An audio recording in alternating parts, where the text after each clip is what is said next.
அண்ணாமலை ஒரு வினோதமான ஒரு போராட்டத்தை அறிவிச்சிருக்காரு. சாட்டை அடிச்சு நான் கேட்கிறேன், அண்ணாமலைக்கு பொள்ளாச்சியில போராட்டம் இந்த பாலியல் சம்பவம் எல்லாம் நடக்கும்போது சவுக்கே கிடையாதா? யாரும் கண்டுபிடிக்கல? அப்போ லண்டன்ல போய் அங்க கண்டுபிடிச்சி அங்க இருந்து சவுக்கு வாங்கிட்டு வந்த மாதிரி இல்ல, இப்போ புதுசா சவுக்கு எடுத்து அடிச்சுக்கிறாரு. இது பகுத்தறிவாதி யாரும் ஏத்துக்க முடியாது.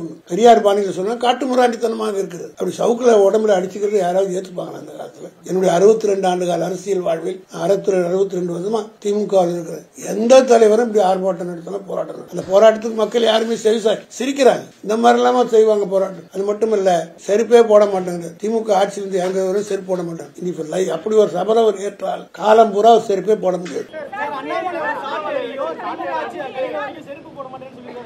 நீங்க அவரை போய் கேளுங்க. நீங்க என்ன கேட்க வேண்டிய கேள்வி கேளுங்க, அவரை கேட்க வேண்டிய கேள்வி அங்க போய் கேளுங்க. அதாவது சாட்டையால் அடிச்சுக்கிறதுங்கிறது ஒருத்தருக்கு கொடுக்கக்கூடிய ஒரு தண்டனை அல்லது பாவ விமோசனம். எனவே அண்ணாமலை செய்த தவறுகளுக்கு பாவ விமோசனத்துக்காக சாட்டையால் அடித்துக் கொண்டாரா, அல்லது அவர் ஏதாவது ஒரு தவறு செய்ததற்காக தனக்கு தானே தண்டனை விதித்துக் கொண்டு சாட்டையில் அடித்துக் கொண்டாரா என்பதுதான் கேள்வியை தவிர திராவிட முன்னேற்ற கழக அரசு எந்த பாதகமும் அவருக்கு செய்யவில்லை. வெளிநாட்டுக்கு அரசியல் படிக்க போனதாக சொன்னார்கள். இப்போதான் தெரிகிறது அவர் சர்க்கஸ் படிக்க போயிருக்கிறார் என்று. இந்த சர்க்கஸ்ல கோமாளிகள் பொதுவாக இந்த மாதிரி சாட்டை எடுத்து அடிச்சுக்கிறது, சவுக்கு எடுத்து அடிச்சுக்கிறது, மக்கள் கூட்டமான இடங்கள்ல நின்று இந்த மாதிரி வித்த காட்டுவாங்க. அது மாதிரி லண்டன்ல அரசியல் படிக்க போய் இந்த சர்க்கஸ் அரசியல் தான் படிச்சார் போன்று. நல்ல சர்க்கஸ்ல இருக்கிற கோமாளிகள் வித்த காட்டுற மாதிரி இங்க தமிழ்நாட்டு மக்கள்ல அதுவும் திமுக அரசை அகற்றுவரை தினம் எடுத்து அடிச்சுக்க வேண்டியதானே. ஏன் ஒரு நாளோட இருக்கிறது? ஒரு நாளைக்கு வீட்டுக்கு முன்னால நின்று 5-6 அடி அடிச்சுக்கிறதா சொன்னாரு. ஆட்சி அகற்றுவரை காலனி அழிய மாட்டேன், செருப்பு போட மாட்டேன்னு சொல்லியிருக்காரு. ஆட்சி அகற்றுவரை தினம் அடிச்சுக்க வேண்டியதானே ஒரு 5-6 அடி. ஒருவர் தன்னை வருத்தி கொண்டு தமிழக மக்களுடைய எண்ணங்களை பிரதிபலிக்கக்கூடிய ஆட்சியாளர்கள் இங்கே இல்லை. மக்கள் விரோத போக்கை ஆட்சியாளர்கள் செய்து கொண்டிருக்கிறார்கள். இந்த நிலை மாற வேண்டும் என்று உணர்வுபூர்வமாக கூறும்போது ஏற்றுக்கொள்பவர்கள் ஏற்றுக்கொள்ளலாம், ஏற்றுக்கொள்ளாதவர்கள் ஏற்றுக்கொள்ளாமல் இருக்கலாம். அதனை கேலியாக தமாஷாக நினைத்து பேசுபவர்களால் தமிழகத்திற்கு வரும் காலங்களிலே எந்த பிரயோஜனமும் இருக்க போவது கிடையாது. மக்கள் வருங்காலங்களிலே அதுபோல பேசுபவர்களை அடையாளங்கண்டு ஒதுக்கி தள்ளுவார்கள் என்று நான் குறிப்பிட விரும்புகிறேன். பாஜக தலைவர் அவர் எல்லா பிரஸ்காரங்களையும் கூட்டு வச்சு ஒரு வித்த காமிச்சிட்டு இருந்தாரு. நம்ம பொதுவா சின்ன பிள்ளைகளை கூட்டு கொண்டு காமிப்பாங்க, வித்த காமிக்கிறாங்க பாரு இதால கையை வச்சு கயிறால் அடிச்சுக்கிறாரு பாருன்னு சொல்லி கூப்பிட்டு காமிப்பாங்க தெருக்கல்ல. அது போல எல்லா பிரஸ்காரங்களையும் கூப்பிட்டு வித்த காமிச்சிட்டு இருந்தாரு. அவரை பதவியை தூக்க போறாங்கன்னு சொல்லி பேசிக்கிறாங்க. அதனால ஒரு வேண்டுதல் அவருக்கு 48 நாள் விரதம் இருக்கிறாரு. அதுக்கு செருப்பு போட மாட்டாரு. தன்னைதானே 8 முறை அடிச்சுக்கிட்டு இந்த விரதத்தை தொடங்குறாரு. அதுதான் உண்மை. அவருக்கு மேலிடத்துல இருந்து அவருடைய காத்து கொள்றதுக்கு அவர் விரதம் தொடங்குறாரு. அது அவருடைய விரதம் பழிக்கட்டும். அது நமக்கு அந்த சைடே போக விரும்பல. எல்லாருக்கும் வணக்கம். இன்னைக்கு டிசம்பர் மாதம் 27ஆம் தேதி. நேற்றுக்கு என்னுடைய பிறந்த நாளுக்கு வாழ்த்து தெரிவித்த அனைவருக்கும் என்னுடைய மனமார்ந்த நன்றி. இந்த 27ஆம் தேதி டிசம்பர் மாதம் தமிழக அரசியல்ல ஒரு கோமாளித்தனமான ஒரு கூத்து அரங்கேறி இருக்கிறது.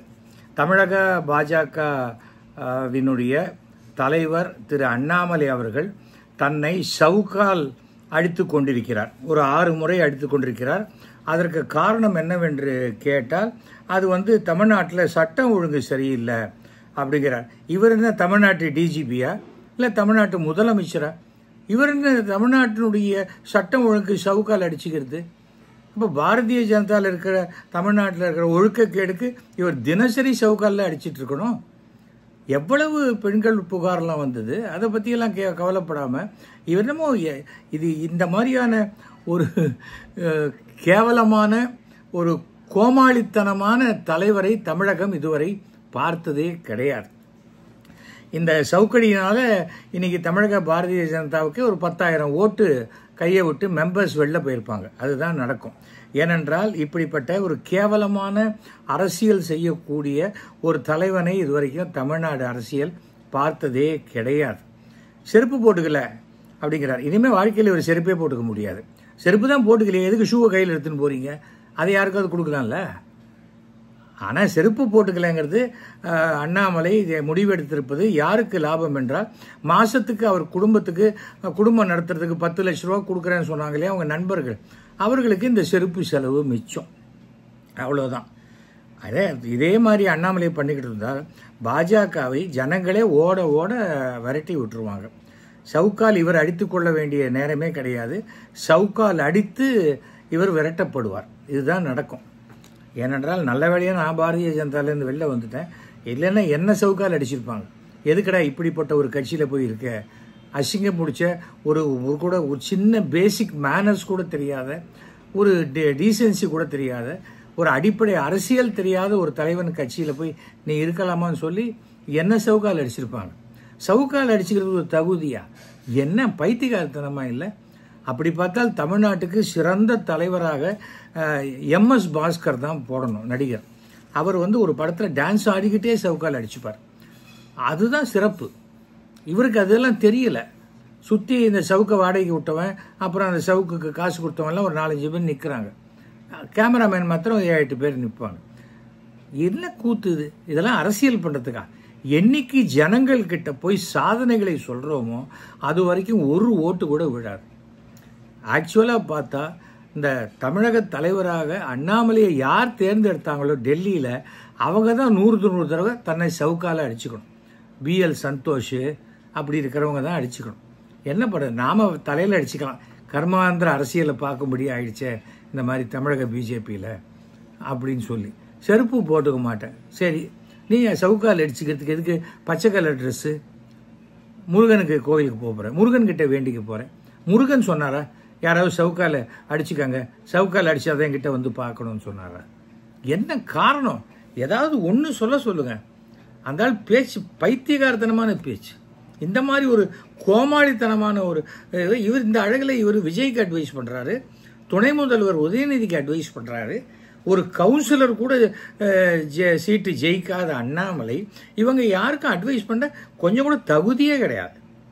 போலீஸ்லேருந்து ஆல்மோஸ்ட் விரட்டப்பட்டவர், நானே ராஜினாமாவா பண்ணுறேன் அப்படின்னு சொல்லி வெளியில் வந்த ஒரு ஆள். அந்த தொழிலுக்கும் ஜஸ்டிஃபிகேஷன் கிடையாது. எங்கேயுமே உண்மையாக இல்லாத ஒருத்தர் அப்படி போய் சொல்கிற ஒரு ஆள் அரசியலுக்கு தேவை. ஆனால் இப்படிப்பட்ட மட்டமான அரசியல் பண்ணுறவங்க நாங்கள் பார்த்ததே கிடையாது. என்னுடைய லைஃப்பில் நான் இந்த மாதிரி ஒரு அரசியல்வாதியை உலகம் முழுக்க இல்லை, இந்தியா முழுக்க பார்த்தது கிடையாது, உலகம் முழுக்கவும் பார்த்தது கிடையாது. கோமாளித்தனத்துடைய உச்சக்கட்டம். சர்க்கஸில் பஃபூனாக போக வேண்டியவங்கெல்லாம் ஒரு கட்சிக்கு தலைவராக வந்தால் இப்படி தான் நடக்கும். அதுக்கு மேலே எங்கள் ட்ராமெல்லாம் இவ்வளோ காமெடி கிடையாதுங்க. இன்னைக்கு காலையிலேருந்து பார்த்தா அந்த சிரிப்பு சேனல் பார்க்குறதெல்லாம் விட்டுட்டு இன்றைக்கி அண்ணாமலை சவுக்கால் அடிச்சுக்கிறது பார்த்து குழந்தைங்கள்லாம் கைத்தட்டுது.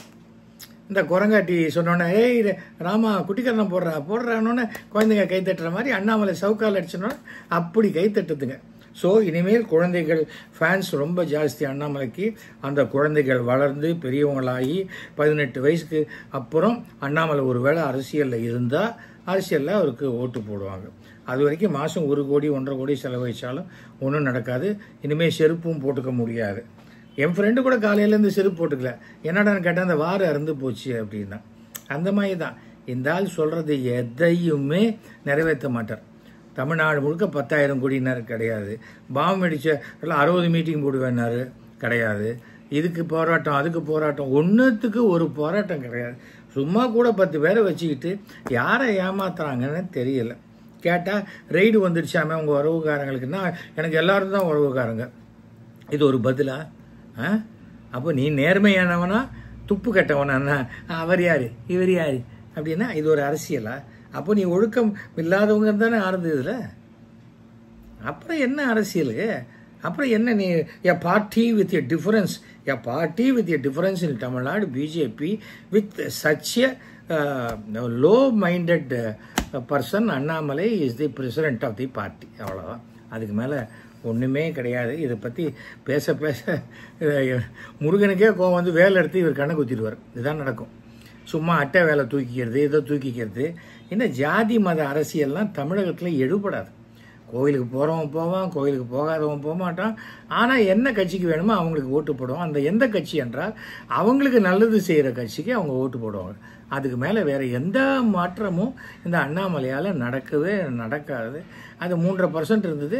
இப்போ இந்த மாதிரி காமெடி செய்கைகளால் அது 2%, 1.5% வரக்கூடிய வாய்ப்பு இருக்கிறது.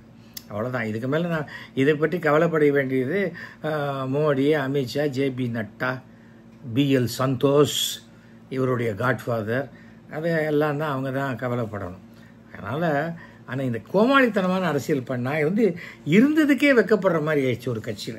வெளியில் வந்துட்டு அதை பற்றி ஒன்றும் பேச மாட்டோம். ஆனால் இந்த கட்சியிலாடா நம்ம இருந்தோம் அப்படின்னு சொல்கிற அளவுக்கு கேவலப்படுத்தக்கூடிய ஒரு தலைவனை கொண்ட ஒரு கட்சி தான் தமிழக பாஜக. அதுக்கு கூடவே 4-5 பேர், ஐயோ இது ஒரு தவம், இதை பார்க்கவே எனக்கு சங்கடமாக இருக்கிறது, கோயம்புத்தூர்லேருந்து கூட ஜால்ராக்கள். ஏன்னா அதுக்கு பதவி ஒழுங்காக நிலைச்சா போகிறோம். கட்சி எப்படி போனால் நமக்கு என்ன, ஏதோ கேட்குற இடத்துல கையெழுத்தை போட்டு வர துட்டை வாங்கின்னு சந்தோஷமாக இருக்கலாம். என்ன பண்ண முடியும் சொல்லுங்கள்? இப்படி இருந்தால் பார்த்து எப்படி உருப்பிடும்? அரசியல் என்னத்தை பண்ணுவீங்க? நீங்கள் இப்படியே பண்ணிட்டு இருந்தீங்கன்னு வச்சுக்கோங்களேன், திமுக யார்கிட்டையும் போய் ஓட்டே கேட்க வேண்டாம், அவன் ஃபுல் ஸ்வீப்பில் வந்துடுவாங்க. 40 எங்களுது தான், திமுக அத்தனை ஓடுன்னு கத்திட்டு 40 சீட்டையும் விட்டு அதில் கிட்டத்தட்ட 12 இடம் டெபாசிட்டு போய் கூட வாய் குறையலை. நாங்கள் இத்தனை % வாங்கியிருக்கோம், நாங்கள் இத்தனை மார்க்கு இதுதான் வாங்கியிருக்கோம். ஏன் உட்கார வேண்டியது தானே பார்லிமெண்ட்டில்? நான் கொஞ்சம் குறைச்சலாக தான் வாங்கியிருக்கோம், தரையில் உட்காந்துக்கிறேன், அரை MP கொடுங்க அப்படின்னு. ஏதாவது சின்ன குழந்தைங்கள்லாம் பார்த்து சிரிக்கிற மாதிரி பண்ணக்கூடிய ஒரு கட்சி வளர்றது ரொம்ப கேவலமாக இருக்குது. முதல்ல கட்சிக்கு தேவை ஒழுக்கம். 269 கிரிமினலுக்கு மேலே வச்சுக்கிட்டு ஃபைனான்ஸ் கம்பெனி ஊரில் இருக்கிறவங்களாம் ஏமாத்துறவனுக்கெல்லாம் பதவியை கொடுத்துக்கிட்டு அவங்க எல்லாரையும் கூட வச்சுக்கிட்டு அப்புறம் நம்ம அடுத்தவங்களை பற்றி அட்வைஸ். யாருக்கு அட்வைஸு? என்ன இவர் யார்? இவர் அரவக்குறிச்சியில் எலெக்ஷனில் நிற்கும்போது மோடி ஃபோட்டோவை போட்டால் அது நமக்கு ஓட்டு வராத போயிட்டு போது மோடி ஃபோட்டோ இல்லாத ஓட்டு கேட்ட ஆள். கவுன்சிலர் கூட ஜெயிக்கலை இந்த ஆள். இவங்கெல்லாம் தலைவராகி தமிழக அரசியலை பார்க்கணுன்னா பாதி பேர் ஓட்டு போடுறதையே நிறுத்திடுவாங்க. இப்படிப்பட்ட அரசியலே வேண்டாம், அப்படி நிறுத்தக்கூடாது. இப்படிப்பட்டவங்களுக்கு எதிரான ஓட்டுக்களை போடணும். அப்போ தான் இந்த மாதிரி பார்ட்டி இல்லாத போகும்போது அரசியல் சுத்தப்படும். அது எவ்வளோ அசுத்தம்னு சொன்னாலும் இந்த மாதிரி அசுத்தங்கள்லாம் இல்லாத போய் ஓரளவுக்கு சுத்தப்படக்கூடிய வாய்ப்பு இருக்கும். மீண்டும் மீண்டும் அண்ணாமலை 6 தடவை அடிச்சுக்கிட்டோன்னா அங்கே பின்னாடி இருக்கிறவங்கலாம் ஓன்னு கத்தினாங்களாமே, ஒன்ஸ் மோர்னு. அந்த சவுக்கை கூட சரியாக அடிச்சுக்கல போல இருக்கு. இது என்ன பெரிய விஷயமா? முன்னாடி ராத்திரியே டாக்டர்கிட்ட கேட்டால் போகிறது, நல்லா மரத்து போகிறதுக்கு முதுகில் ஆயின்மெண்ட் நல்லா தடவி விட்டா அவ்வளோதான். அடிச்சுட்டு போனால் யாருக்கு தெரிய போகுது? ப்ரிப்பேர் பண்ணி அடிச்சுக்கிறது. ரோட்டில் இந்த காசுக்காக அடிச்சுக்கிறாங்க பாருங்க, அவங்க காலில் விழுந்து கும்பிடலாம். அவன் தன்னை வருத்தி கொண்டு தன்னுடைய ஒரு பிழைப்புக்காக ஏதோ பண்ணுறான். ஆனால் இந்த மாதிரி கேவல கூத்துக்கள்லாம் பண்ண மாட்டாங்க. அது ரொம்ப very sorry to say this. ஒரு பார்ட்டியை விட்டு வெளியில் வந்தால் கூட அதை பற்றி பேசக்கூடாதுன்னு நினைக்கிறேன். ஆனால் இப்படிப்பட்ட கோமாளிகள்லாம் இருக்கும்போது நிறைய நகைச்சுவை நடிகர்கள் மனசு ரொம்ப கஷ்டப்படுறாங்க தமிழ்நாட்டில். என்னடா இது, அண்ணாமலை அளவுக்கு நமக்கு காமெடி பண்ண வரலையேன்னு. ஒன்றும் கவலைப்படாதீங்க, 2025 எல்லாருக்குமே நல்ல ஒரு வழி பிறக்கும் என்ற நம்பிக்கை இருக்கிறது. அனைவருக்கும் என்னுடைய இனிய ஆங்கில புத்தாண்டு நல்வாழ்த்துக்களை தெரிவித்துக் கொள்கிறேன். நன்றி, வணக்கம்.